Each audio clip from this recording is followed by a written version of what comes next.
توجه استقره بسوید من ترا گفته استم 2 ساعتی و 1 ساعت میاری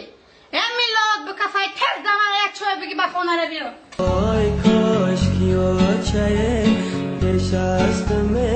مردمانه موضوعی نزدیک آلبومی نوینی سراینده جوان نعیمجان سیدعلی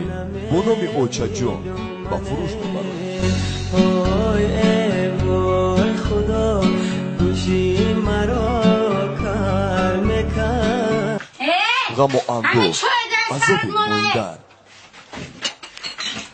وای من دختر 2 روزه به آتش دوم وای گردن کجمون تزیری هر خانه شدوم وای خدا میگومه هیچ کس به آتش نشود وای دردی سری هم اما با هم خواهد شدوم دیداری اوچا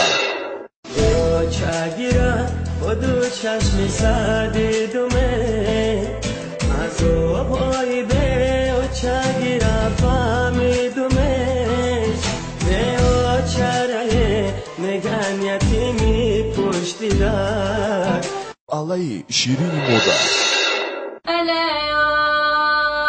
الی بچه جانو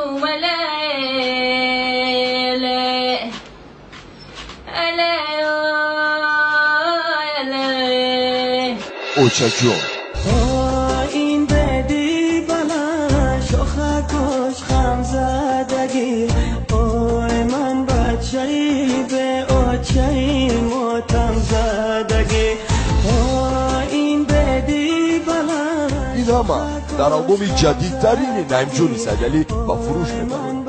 فیته ها رو میتوانه از دکان‌های فیته فروشی دسترس نمایید.